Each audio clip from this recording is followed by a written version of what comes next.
이정만 67, 35년을 한 곳에서 일했습니다. 인쇄소였죠. 기계 돌아가는 소리, 잉크 냄새, 마감 전 야근의 연속. 그게 그의 전부였습니다. 퇴직금 받던 날 동료들이 악수를 청했습니다. 수고 많으셨습니다. 그 말이 끝이었습니다. 집으로 돌아오는 길 정만은 문득 깨달았습니다. 이제 내일 아침 갈 곳이 없다는 걸. 처음 며칠은 괜찮았습니다. 늦잠도 자보고 낮부터 텔레비전도 켜봤습니다. 하지만 일주일이 지나자 하루가 너무 길었습니다.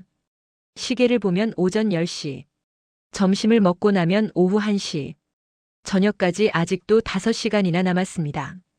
아내는 이미 세상을 떠났습니다. 3년 전 겨울이었죠. 여보, 먼저 가서 기다릴게요. 그게 마지막 말이었습니다. 정만은 그 말에 대답하지 못했습니다. 목이 메어서 집은 조용했습니다.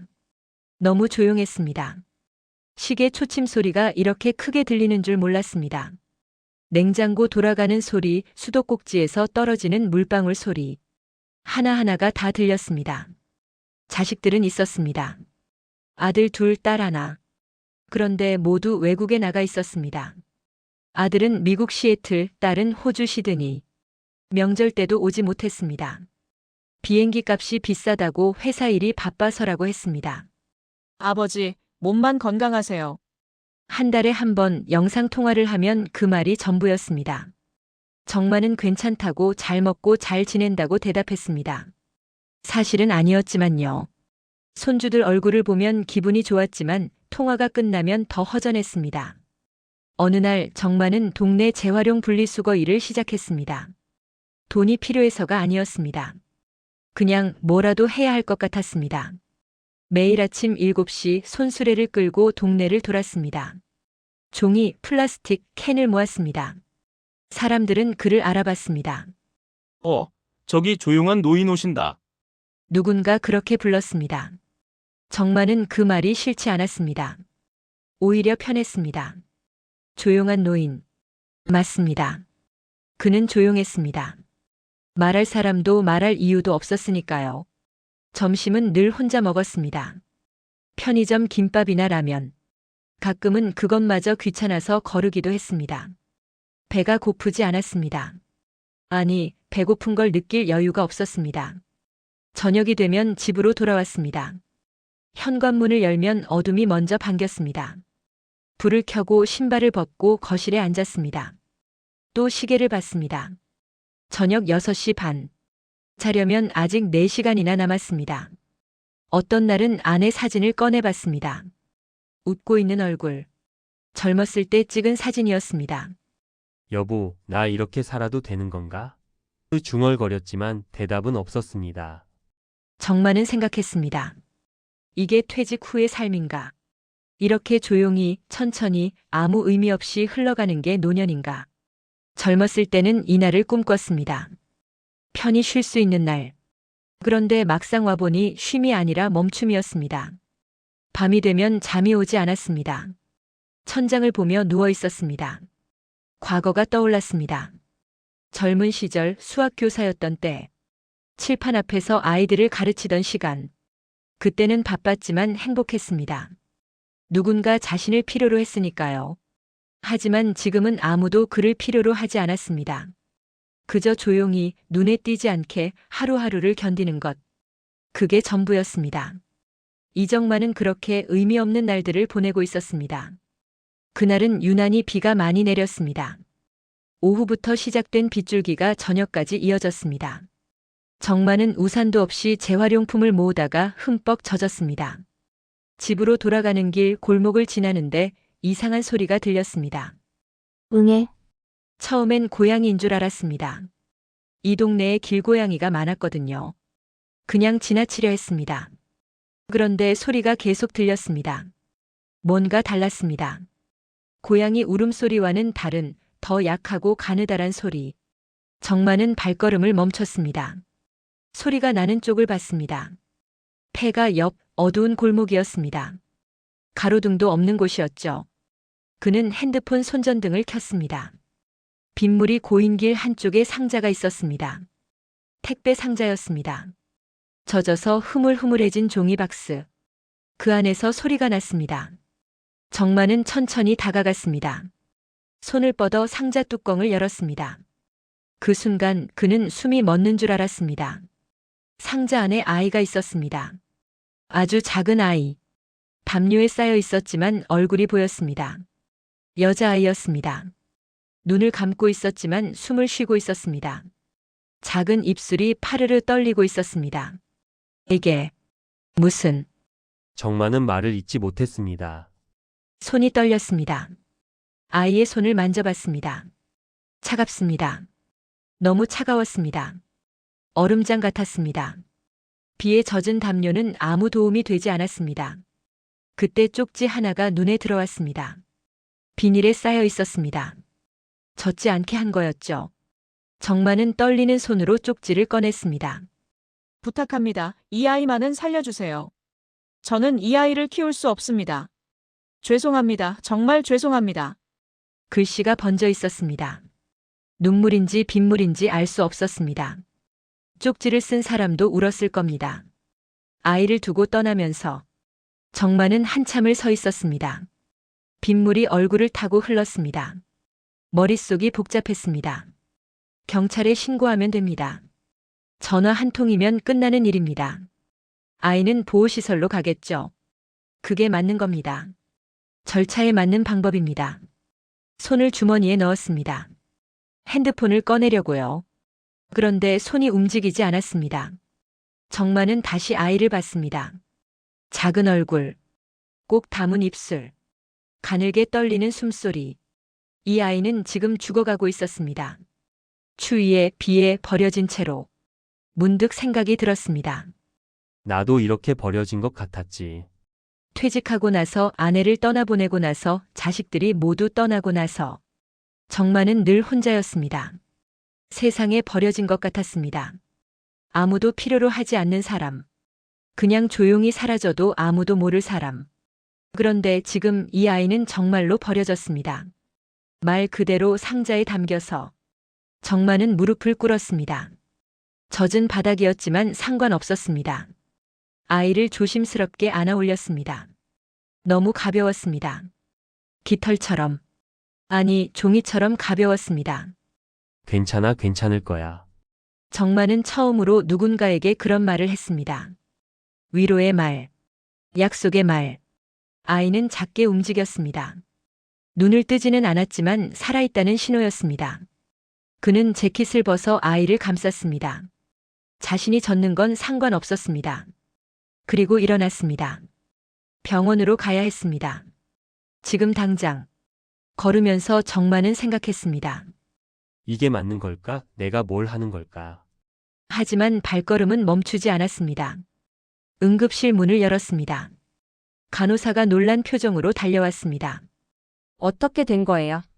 아이를 발견했습니다. 골목에서. 정만의 목소리는 떨렸습니다. 의사들이 아이를 데려갔습니다. 정만은 복도에 앉았습니다. 온몸이 젖어 있었습니다. 추웠습니다. 하지만 일어나지 않았습니다. 경찰이 왔습니다. 사회복지사도 왔습니다. 질문이 쏟아졌습니다. 어디서 발견했습니까? 혼자 계셨습니까? 아이와 관계가 어떻게 되십니까? 정만은 사실대로 대답했습니다. 모르는 아이라고. 우연히 발견했다고. 그냥 지나칠 수 없었다고. 1시간쯤 지났을까요? 의사가 나왔습니다. 다행히 큰 문제는 없습니다. 조금만 늦었으면 저체온증으로 위험할 뻔했어요. 정만은 안도했습니다. 가슴 한쪽이 따뜻해졌습니다. 오랜만에 느끼는 감정이었습니다. 사회복지사가 물었습니다. 할아버지, 혹시 이 아이를 계속 돌보실 생각이 있으십니까? 정만은 대답하지 못했습니다. 생각해 본 적 없는 질문이었으니까요. 하지만 마음 한구석에서 뭔가가 속삭였습니다. 이대로 끝나도 되는 걸까? 내 인생이. 아이는 윤서라는 이름을 받았습니다. 보호시설에서 지어준 이름이었죠. 이름을 들었을 때 정만은 처음으로 아이가 실체가 있는 존재처럼 느껴졌습니다. 그냥 그 아이가 아니라 윤서. 병원에서 일주일을 보낸 뒤 윤서는 보호시설로 가야 했습니다. 당연한 절차였습니다. 정만은 아이를 보러 시설에 갔습니다. 처음에는 일주일에 한 번, 그 다음엔 사흘에 한 번, 나중엔 매일. 할아버지 자꾸 오시네요. 시설 보육사가 웃으며 말했습니다. 정만은 뭐라 대답해야 할지 몰랐습니다. 그냥 보고 싶었습니다. 이유는 몰랐습니다. 한 달쯤 지났을 때 정만은 결심했습니다. 위탁 보호를 신청한 겁니다. 시설장은 놀란 표정이었습니다. 할아버지 연세가. 67입니다. 위탁 가정은 보통 젊은 부부들이. 알고 있습니다. 시설장은 고개를 저었습니다. 솔직히 말씀드리면 어렵습니다. 나이도 많으시고 혼자 사시잖아요. 경제적 능력도 검토해야 하고. 정만은 포기하지 않았습니다. 서류를 준비했습니다. 건강검진을 받았습니다. 집을 정리했습니다. 면접도 여러 번 봤습니다. 왜 이 아이를 키우려고 하십니까? 그 질문을 받을 때마다 정만은 답을 찾아야 했습니다. 처음엔 잘 몰랐습니다. 그냥 해야 할 것 같았습니다. 하지만 시간이 지나면서 알게 됐습니다. 저도 버려진 사람이었습니다. 아이처럼은 아니지만 비슷했습니다. 그래서 그냥 지나칠 수가 없었습니다. 석 달이 걸렸습니다. 반대도 많았습니다. 너무 늙었다고, 경험이 없다고, 중도에 포기하면 아이만 상처받는다고. 하지만 정만의 진심은 통했습니다. 매일 시설을 찾아온 기록, 빠짐없이 제출한 서류, 면접 때마다 보여준 성실함, 그리고 무엇보다 윤서를 바라보는 그 눈빛. 좋습니다. 일단 시범 기간을 두겠습니다. 윤서가 집에 온 날 정만은 떨렸습니다. 방을 준비했습니다. 아이 침대를 샀습니다. 장난감도 몇 개 사뒀습니다. 하지만 무엇을 해야 할지 막막했습니다. 윤서는 조용한 아이였습니다. 울지도 않고 떼쓰지도 않았습니다. 그냥 가만히 앉아서 주변을 둘러봤습니다. 정만은 그 모습이 안쓰러웠습니다. 2살배기 아이가 너무 조용했습니다. 윤서야, 배고프니? 아이는 고개를 끄덕였습니다. 말은 하지 않았습니다. 정만은 죽을 끓였습니다. 서툴렀지만 정성껏 만들었습니다. 윤서는 천천히 먹었습니다. 흘리지도 않고 조용히. 밤이 됐습니다. 재울 시간이었습니다. 정만은 윤서를 침대에 눕혔습니다. 이불을 덮어줬습니다. 잘 자, 윤서야. 아이는 눈을 감았습니다. 하지만 잠들지 않았습니다. 정만은 알 수 있었습니다. 숨소리가 고르지 않았거든요. 아이도 떨리고 있었습니다. 정만은 침대 옆에 앉았습니다. 손을 내밀어 윤서의 작은 손을 잡았습니다. 괜찮아, 할아버지가 여기 있어. 그제야 윤서가 눈을 떴습니다. 큰 눈망울. 그 안에 불안이 가득했습니다. 정만은 계속 손을 잡고 있었습니다. 한참 후에야 윤서가 잠들었습니다. 시간이 흘렀습니다. 1달, 2달, 1년. 윤서는 천천히 마음을 열었습니다. 말도 조금씩 했습니다. 할아버지, 그 한마디가 정만에겐 세상 전부였습니다. 그런데 이상한 점이 있었습니다. 윤서는 숫자에 유독 강했습니다. 3살이 됐을 때 벌써 100까지 셀 수 있었습니다. 4살 때는 간단한 덧셈을 했습니다. 어느 날 정만은 윤서가 노는 모습을 봤습니다. 장난감은 거들떠보지 않았습니다. 대신 낡은 계산기를 붙잡고 있었습니다. 정만이 버리려던 걸 주워온 거였죠. 할아버지 이거 재밌어요. 윤서는 계산기 버튼을 눌렀습니다. 숫자가 나왔습니다. 더하고 빼고 곱하고. 아이는 웃었습니다. 정말 즐거워했습니다. 정만은 그 모습을 보며 가슴이 뭉클했습니다. 오래전 기억이 떠올랐습니다. 젊은 시절 그도 수학을 사랑했습니다. 수학교사였던 시절. 칠판에 수식을 적으며 학생들에게 설명하던 때. 윤서야, 할아버지가 옛날에 선생님이었단다. 선생님? 응, 수학 선생님. 윤서의 눈이 반짝였습니다. 수학이 뭐예요? 정만은 웃었습니다. 그리고 종이를 꺼냈습니다. 연필도 꺼냈습니다. 그날부터 정만은 윤서에게 수학을 가르치기 시작했습니다. 간단한 것부터였습니다. 숫자의 개념, 더하기와 빼기, 윤서는 스펀지처럼 흡수했습니다. 질문도 많이 했습니다. 할아버지 왜 1 더하기 1은 2예요? 글쎄, 그게 약속이거든. 누가 약속했어요? 정만은 웃으며 대답했습니다. 오래전 사람들이 그래야 세상이 편하니까. 가르치면서 정만도 변했습니다. 아침에 일어나는 게 즐거웠습니다. 윤서와 함께 밥 먹고 공부하고 산책하고 하루가 의미 있었습니다. 혼자였을 때는 시간이 너무 길었습니다. 하지만 지금은 시간이 모자랐습니다. 윤서와 함께라면 하루가 금방 지나갔습니다. 정만은 깨달았습니다. 자신이 윤서를 구한 게 아니라 윤서가 자신을 구했다는 걸, 버려진 아이를 주운 게 아니라 버려진 자신이 새로운 삶을 얻은 거라는 걸. 윤서가 초등학교에 입학했습니다. 정만은 걱정이 많았습니다. 다른 아이들과 잘 어울릴 수 있을까? 친구는 사귈 수 있을까? 혹시 할아버지랑 산다고 놀림받지는 않을까? 하지만 윤서는 잘 적응했습니다. 조용했지만 성실했습니다.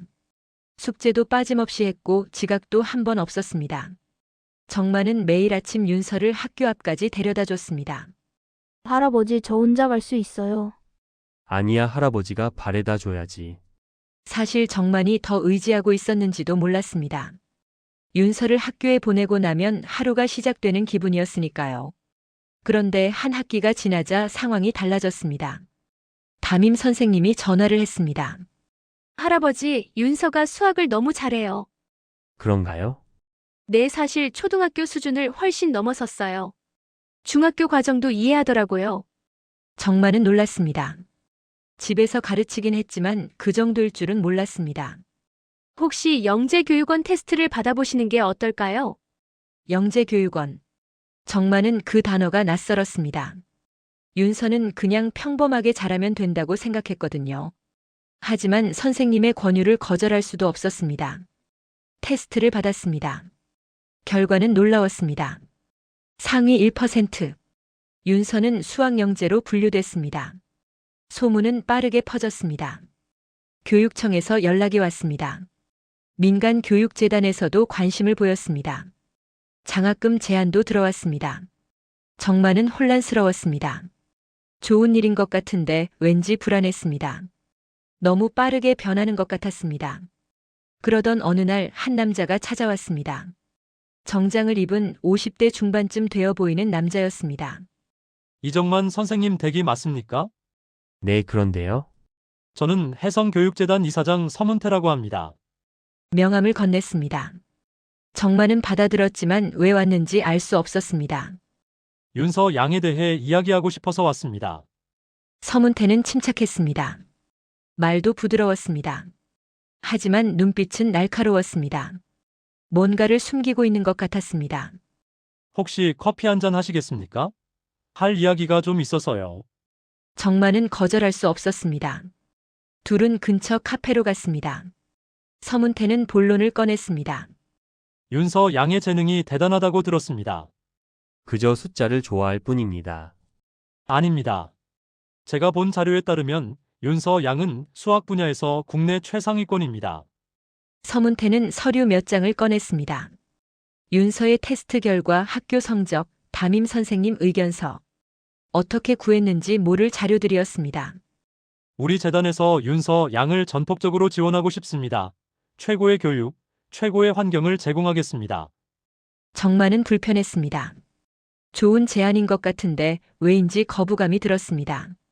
감사하지만 아직 어린 아이입니다. 천천히 생각해 보겠습니다. 서문태는 웃었습니다. 하지만 눈은 웃지 않았습니다. 선생님, 사실 제가 이렇게 찾아온 데는 다른 이유도 있습니다. 그의 목소리가 낮아졌습니다. 윤서 양의 출생 기록을 조사했습니다. 물론 합법적인 범위 내에서요. 정만의 가슴이 철렁했습니다.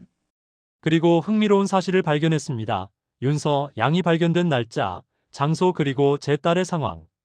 서문태는 잠시 말을 멈췄습니다. 커피를 한 모금 마셨습니다. 제 딸이 7년 전 아이를 낳았습니다. 미혼모였죠. 가족들 몰래 출산 후 아이는 사라졌습니다. 딸은 아이가 죽었다고 믿었습니다. 정만은 숨이 막혔습니다. 하지만 최근에야 알았습니다. 아이가 살아있었다는 걸, 누군가 발견했다는 걸. 서문태는 정만을 똑바로 봤습니다. 윤서가 제 손녀일 가능성이 높습니다. 정만은 아무 말도 할 수 없었습니다. 머릿속이 하얘졌습니다. DNA 검사를 해보면 확실히 알 수 있겠지만 굳이 그럴 필요는 없을 것 같습니다. 날짜와 장소가 정확히 일치합니다. 서문태는 다시 말했습니다. 오해하지 마십시오. 저는 아이를 빼앗으려는 게 아닙니다. 다만 진실을 알아야 할 것 같아서요. 정만은 겨우 입을 열었습니다. 그래서 어쩌자는 겁니까? 일단은 지켜보고 싶습니다. 윤서를 위해서라도 최선의 방법을 함께 찾아야 하지 않겠습니까? 서문태는 일어섰습니다. 연락드리겠습니다. 천천히 생각해 보십시오. 그는 떠났습니다. 정만은 혼자 남았습니다. 집으로 돌아오는 길 정만의 발걸음은 무거웠습니다. 윤서가 문을 열어줬습니다. 할아버지 늦었어요. 배고파요. 밝게 웃는 윤서를 보며 정만은 생각했습니다. 이 아이를 지킬 수 있을까? 밤에 잠이 오지 않았습니다. 서문태의 말이 머릿속을 맴돌았습니다. 손녀, 진짜 가족, 피로 이어진 관계. 자신은 뭡니까? 그냥 주워 키운 사람일 뿐입니다. 법적으로도 위탁 보호자일 뿐. 진짜 가족이 나타났다면? 정만은 천장을 보며 중얼거렸습니다. 어떻게 해야 하나? 대답은 없었습니다. 다만 불안만 커져갔습니다. 일주일 후 서문태가 다시 찾아왔습니다. 이번에는 약속을 하고 왔습니다. 정만은 윤서를 이웃집에 맡기고 서문태를 맞았습니다. 오늘은 구체적인 제안을 드리러 왔습니다. 서문태는 가방에서 두꺼운 서류 봉투를 꺼냈습니다. 계약서처럼 보였습니다. 윤서를 위한 교육 프로그램입니다. 미국 스탠퍼드 대학과 연계된 영재 프로그램이죠. 전액 장학금에 생활비까지 지원됩니다. 정만은 서류를 넘겨봤습니다. 화려한 학교 사진들, 최첨단 연구실, 세계적인 교수들. 누가 봐도 좋은 기회였습니다. 윤서 같은 재능을 가진 아이에게는 최고의 환경이 필요합니다. 여기서는 그 재능을 제대로 키울 수 없습니다. 서문태의 말은 사실이었습니다. 정만도 알고 있었습니다. 자신은 늙었고 가난했고 줄 수 있는 게 많지 않았습니다. 물론 선생님께서 키워주신 은혜는 잊지 않겠습니다. 하지만 이제는 윤서의 미래를 생각해야 하지 않겠습니까? 정만은 입술을 깨물었습니다. 그리고 서문태가 말을 이었습니다. 솔직히 말씀드리겠습니다. 후견인 변경도 필요합니다. 법적으로 제가 윤서의 후견인이 되는 게 맞습니다. 혈연 관계니까요. 그 말에 정만의 가슴이 내려앉았습니다. 후견인 변경. 그건 윤서를 빼앗긴다는 뜻이었습니다. 잠깐만요. 정만은 손을 들었습니다. 혈연 관계라는 게 확실합니까? DNA 검사라도 했습니까? 아직은 아닙니다. 하지만 할 수 있습니다. 원하신다면 지금 당장이라도. 서문태는 침착했습니다. 확신에 차 있었습니다. 하지만 그게 중요한 게 아닙니다. 중요한 건 윤서의 미래입니다. 이 기회를 놓치면 안 됩니다. 정만은 서류를 내려놨습니다. 그 프로그램은 언제 시작됩니까? 다음 달입니다. 출국 준비 기간까지 고려하면 이번 주 안에 결정해야 합니다. 너무 빨랐습니다. 정만은 시간을 달라고 하고 싶었습니다. 하지만 서문태는 기다려주지 않을 것 같았습니다. 선생님, 서문태가 몸을 앞으로 기울였습니다. 선생님께서 윤서를 사랑하시는 건 압니다. 하지만 사랑만으로는 부족합니다. 그 아이에게는 더 넓은 세상이 필요합니다. 더 큰 기회가 필요합니다. 정만은 고개를 저었습니다. 아닙니다. 네, 그 아이에게 필요한 건 그게 아닙니다. 정만의 목소리가 떨렸습니다. 하지만 확신에 차 있었습니다. 윤서에게 필요한 건 밥 같이 먹어주는 사람입니다. 아침에 일어났을 때 옆에 있어주는 사람입니다. 밤에 악몽 꿀 때 손 잡아주는 사람입니다. 서문태는 미소를 지었습니다. 하지만 비웃는 것처럼 보였습니다. 선생님, 그건 감상입니다. 현실을 보십시오. 선생님 연세가 어떻게 되십니까? 67. 윤서가 20살 되면 선생님은 80이 넘습니다. 정만은 대답하지 못했습니다. 그때까지 건강하실 수 있습니까? 대학 등록금은 어떻게 마련하실 겁니까? 아이가 아프면 어떻게 하실 겁니까?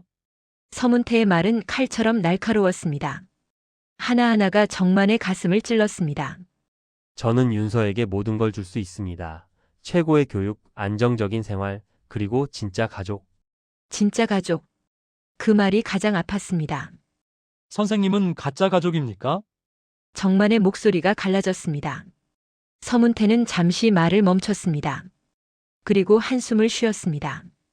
그런 뜻이 아닙니다. 다만 법적으로도 혈연적으로도 제가 더 적합하다는 겁니다. 적합하다고요? 정만이 일어섰습니다. 처음으로 화를 냈습니다. 7년 전 그 아이를 버린 건 누굽니까? 비 오는 날 상자에 담아서 죽어도 상관없다는 듯이. 서문태의 얼굴이 굳었습니다. 그건 어쩔 수 없는 상황이었습니다. 제 딸도 어렸고 미혼모라는 낙인이. 어쩔 수 없었다고요? 정만의 목소리가 떨렸습니다. 저는 어쩔 수 없이 키운 게 아닙니다. 선택했습니다. 매일 아침 일어나서 밥 먹이고 옷 입히고 학교 보내는 걸 하루하루 선택한 겁니다. 서문태는 아무 말도 하지 않았습니다. 윤서에게 물어보십시오. 누구랑 살고 싶은지. 넓은 세상이 좋은지 아니면 좁은 이 집이 좋은지.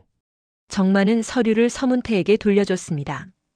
일주일 드리겠습니다. 그동안 생각해 보시고 윤서도 만나 보십시오. 그리고 결정하십시오. 서문태는 서류를 받았습니다. 일어서면서 말했습니다.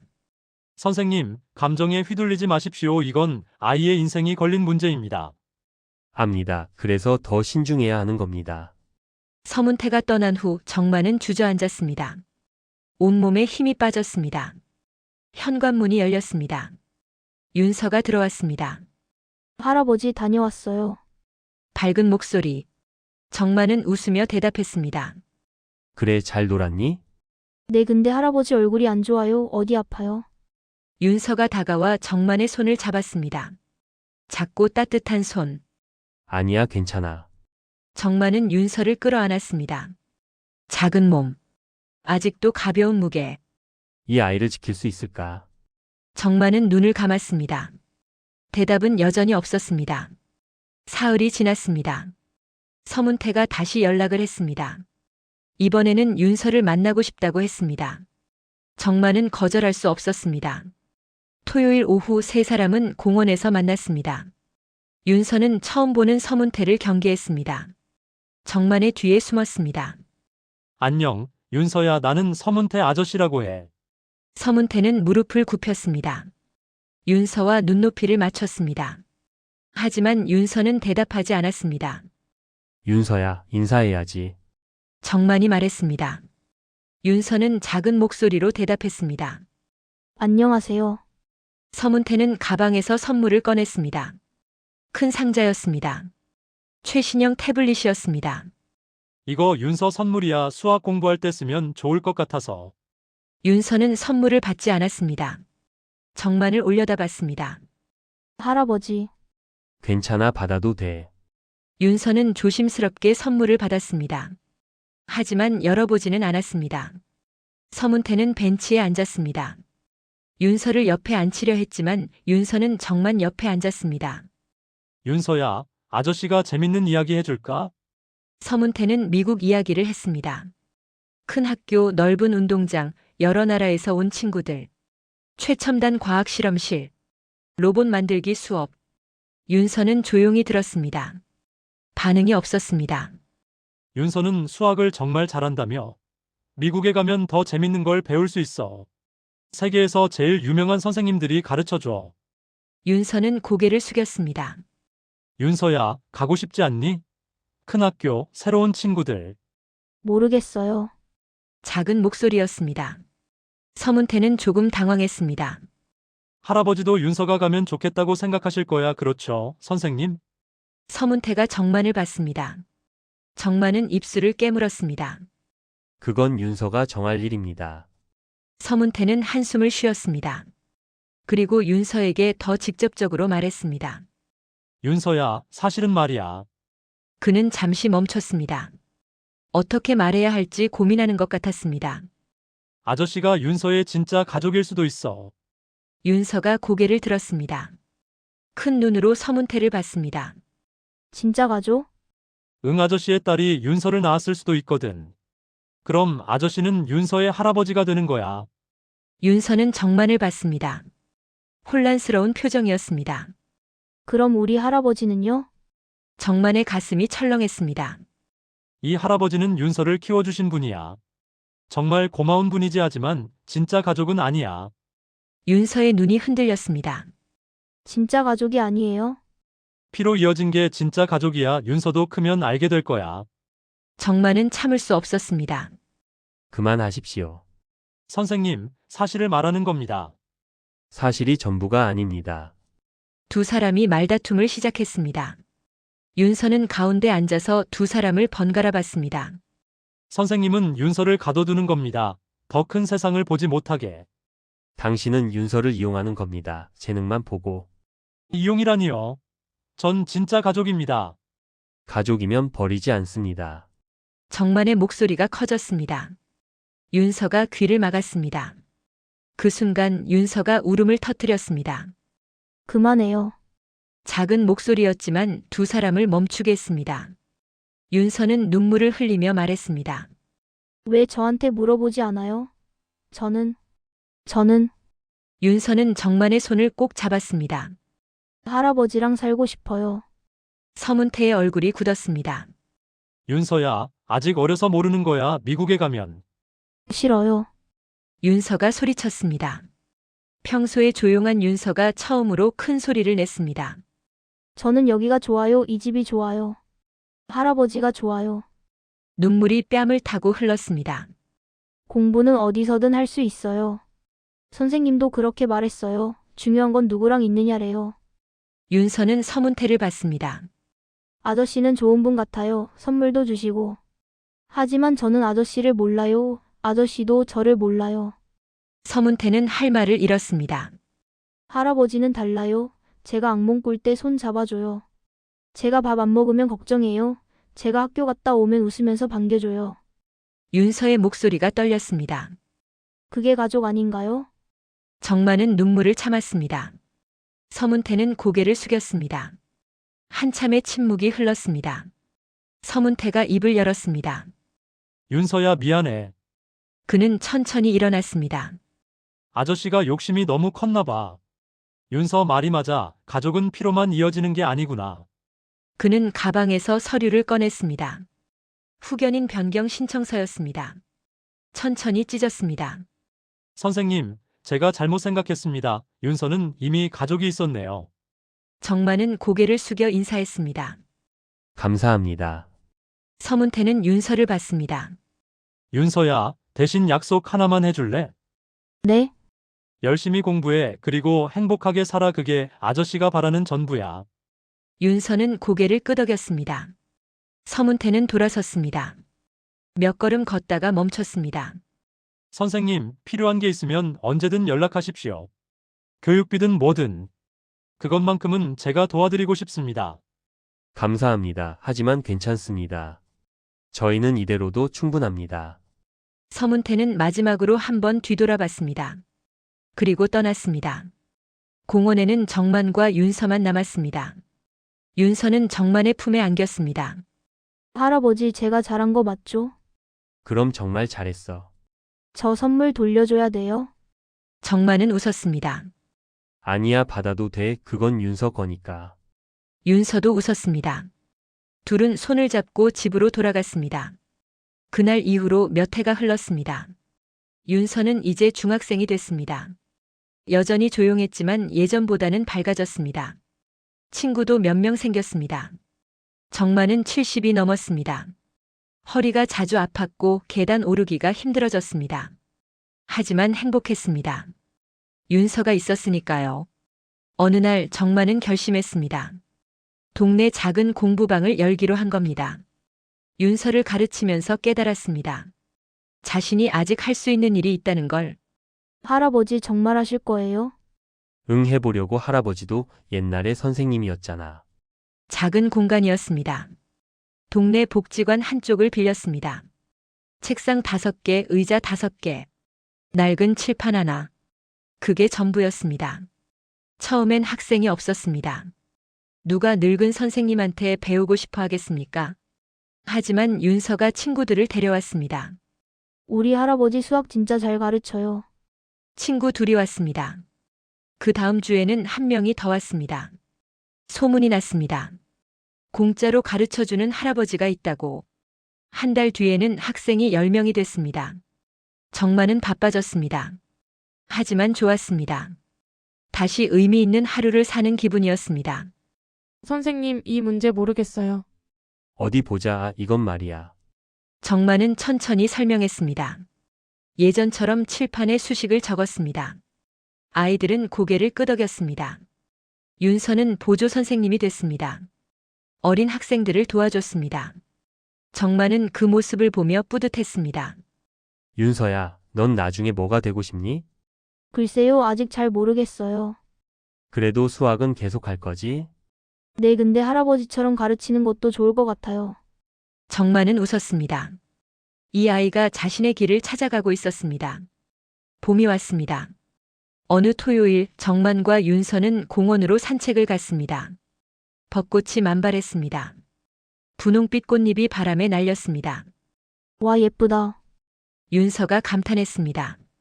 정만도 고개를 끄덕였습니다. 정말 예쁘구나. 둘은 벤치에 앉았습니다. 벚꽃나무 아래 꽃잎이 머리 위로 떨어졌습니다. 할아버지, 응? 저 할아버지 만나서 정말 다행이에요. 정만은 윤서를 봤습니다. 아이는 웃고 있었습니다. 나도 윤서 만나서 다행이야. 그때요, 비 오던 날 할아버지가 저를 안 주었으면 어떻게 됐을까요? 정만은 잠시 생각했습니다. 글쎄, 누군가 다른 사람이 주었겠지. 그럼 저는 그 사람이랑 살았을까요? 아마도. 근데 전 할아버지가 주어서 다행이에요.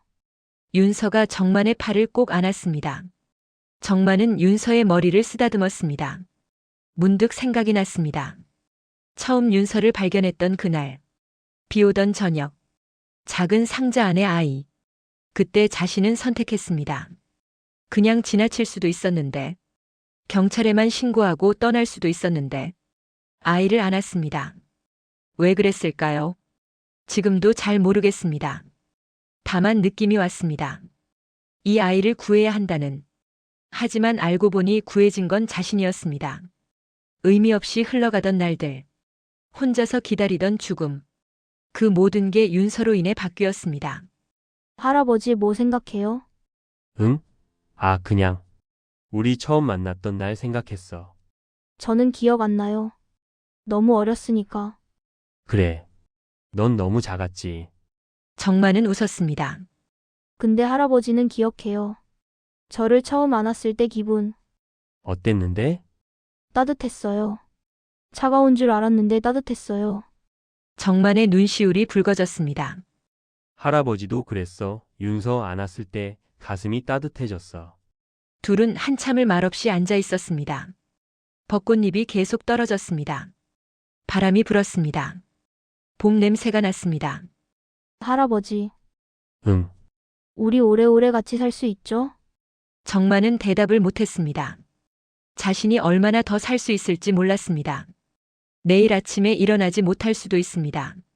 하지만 거짓말하고 싶지 않았습니다. 할아버지는 늙었어. 언젠가는 떠나야 할 날이 올 거야. 윤서의 표정이 어두워졌습니다.